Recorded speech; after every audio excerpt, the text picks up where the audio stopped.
Ya, jadi tadi saya sampaikan, tadi ada masukan misalnya dari Jenderal Fahru Rozi, Pak Gatot Nurmantio, kemudian juga dari Pak Jenderal Purnawirawan Tiasno Sudarto.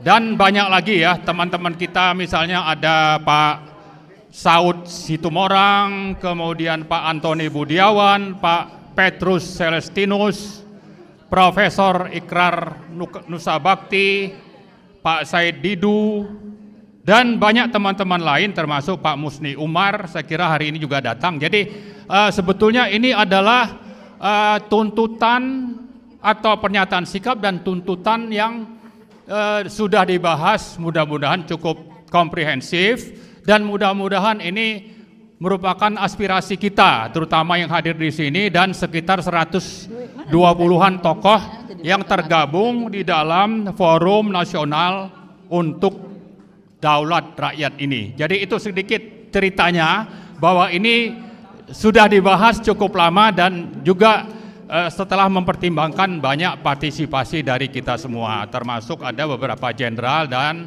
beberapa profesor yang sangat aktif mendukung aspirasi kita ini. Baik, saya kira sebagai latar belakang demikian, saya akan membacakan pernyataan sikap dan tuntutan ini, yaitu pernyataan sikap dan tuntutan Forum Nasional untuk Daulat Rakyat. Setelah mengkaji dan melihat perkembangan situasi dan kondisi negara, bangsa, dan kehidupan rakyat dalam beberapa tahun terakhir, kami yang tergabung dalam Forum Nasional untuk Daulat Rakyat atau FNDR memutuskan untuk menyampaikan pernyataan sikap dan tuntutan. Kami menilai rezim Joko Widodo telah gagal melindungi rakyat, seluruh tumpah darah Indonesia, memajukan kesejahteraan umum, mencerdaskan kehidupan bangsa. Rezim Joko Widodo telah mewariskan berbagai masalah yang membuat rakyat Indonesia semakin jauh dari cita-cita sebagai negara dan bangsa yang merdeka, bersatu, berdaulat, adil, dan makmur. Berbagai penyebab kegagalan dan warisan masalah tersebut antara lain adalah: 1. Menjalankan pemerintahan dengan meninggalkan prinsip-prinsip moral Pancasila, amanat konstitusi, dan undang-undang yang telah menjadi konsensus nasional. Joko Widodo telah mengkhianati daulat dan amanat rakyat karena berambisi untuk tetap menggenggam kekuasaan melalui politik dinasti otoriter ala Machiavelli. 2. Untuk tetap mengendalikan dan mengontrol kekuasaan, Joko Widodo telah bekerja sama erat dengan sejumlah pengusaha oligarkis, pelaku state corporate crimes dalam menyusun dan memproduksi berbagai kebijakan dan peraturan. Bahkan untuk melanjutkan berbagai agenda oligarki, Joko Widodo diduga kuat mengendalikan dan menguasai Presiden Prabowo Subianto, termasuk dalam menyusun anggota Kabinet Merah Putih. Pada Pilkada 2024, Joko Widodo telah memanfaatkan tangan Presiden Prabowo untuk mengendorse calon-calon tertentu bagi pelanggengan kekuasaannya. 3. Salah satu kejahatan politik otoriter syarat KKN oligarki Joko Widodo adalah menempatkan Gibran sebagai cawapres Pilpres 2024 dan disusul dengan praktik yang sama untuk memenangkannya dalam Pilpres 2024. Padahal di samping inkonstitusional, pencawapresan Gibran telah tidak memenuhi syarat etika, moral, dan ijazah pendidikan. Gibran telah melakukan perbuatan tercela terlihat dari aktivitas akun Kaskus Fufufafa, amoral, yang mestinya diproses hukum, bukan malah dilantik menjadi Wakil Presiden Republik Indonesia. 4. Pembusukan partai politik di satu sisi dan politik sandra ala sprindik atau sprindik Joko Widodo di sisi lain telah menjadikan DPR yang semestinya menjalankan fungsi pengawasan berubah menjadi endorser kebijakan pemerintah yang merugikan negara dan rakyat sambil memainkan politik sandra. Oligarki Joko Widodo telah menyulap hukum menjadi kepanjangan tangan politik yang berkhidmat kepada kekuasaan oligarki, di mana negara hukum telah berubah menjadi negara kekuasaan. 5. Memelihara para taipan, termasuk yang menjadi proksi Cina, telah sangat berperan mendukung Joko Widodo mencengkram kekuasaan dan berburu rente melalui proyek-proyek swasta oligarkis yang diberi predikat sebagai proyek strategis nasional atau PSN, seperti proyek Rempang, BSD, PIK 2, Surabaya, Frontline, dan Papua Selatan.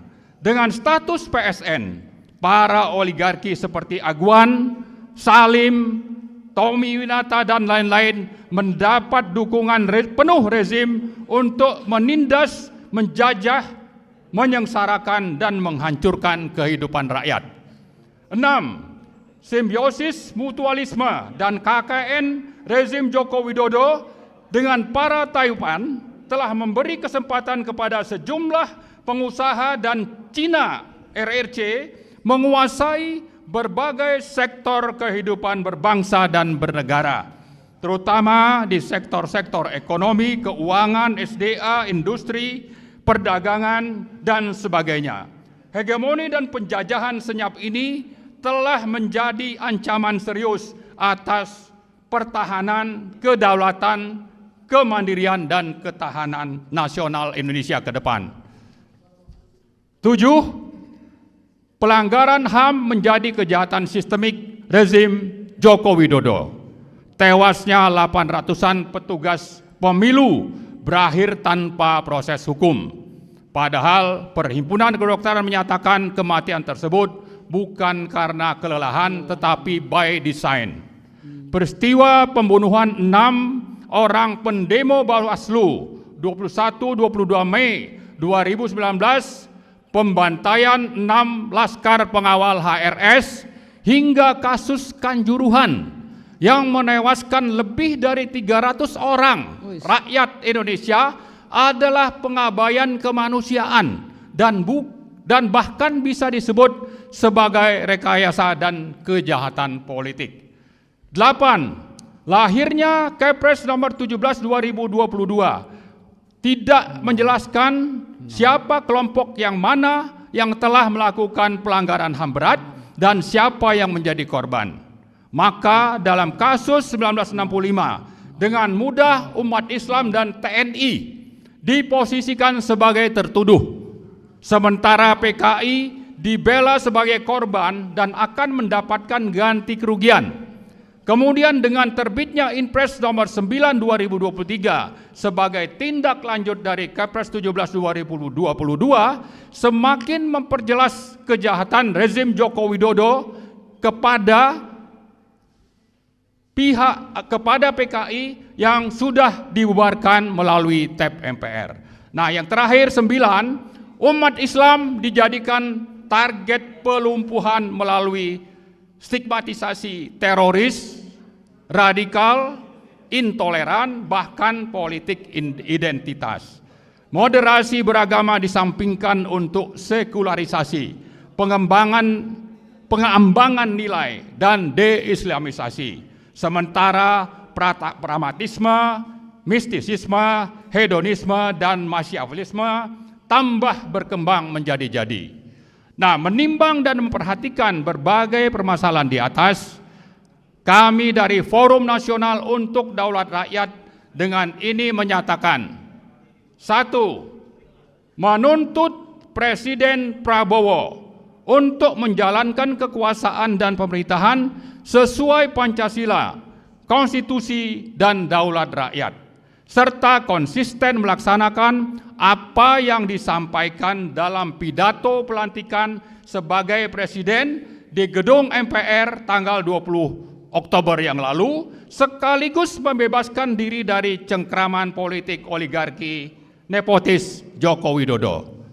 Kedua, menuntut DPR, DPD, dan MPR menjalankan kewenangan sesuai Undang-Undang Dasar 1945 untuk segera memproses pemakzulan Wakil Presiden Gibran Rakabuming Raka karena telah tidak memenuhi syarat sebagai Wakil Presiden. Ketiga, menuntut Presiden Prabowo memproses hukum para konglomerat hitam yang telah bekerja sama mendukung rezim oligarki Joko Widodo yang menjadi penyebab kesengsaraan dan kerugian negara, kesengsaraan rakyat dan kerugian negara. Keempat, mengajak seluruh komponen rakyat untuk menuntut agar berbagai kejahatan dan pelanggaran hukum yang telah dilakukan oleh mantan Presiden Joko Widodo diproses di pengadilan. Demikian pernyataan sikap dan tuntutan ini dibuat dan disampaikan sebagai wujud pertanggungjawaban bersama dalam rangka menegakkan daulat dan amanat rakyat berdasarkan Pancasila dan Undang-Undang Dasar 1945. Jakarta, 28 November 2024. Terima kasih. Assalamualaikum warahmatullahi wabarakatuh. Merdeka! Merdeka! Merdeka! Adili Jokowi. Makzulkan Gibran. Sekali lagi, adili Jokowi. Makzulkan Gibran. Terima kasih. Assalamualaikum warahmatullahi wabarakatuh. Waalaikumsalam warahmatullahi wabarakatuh.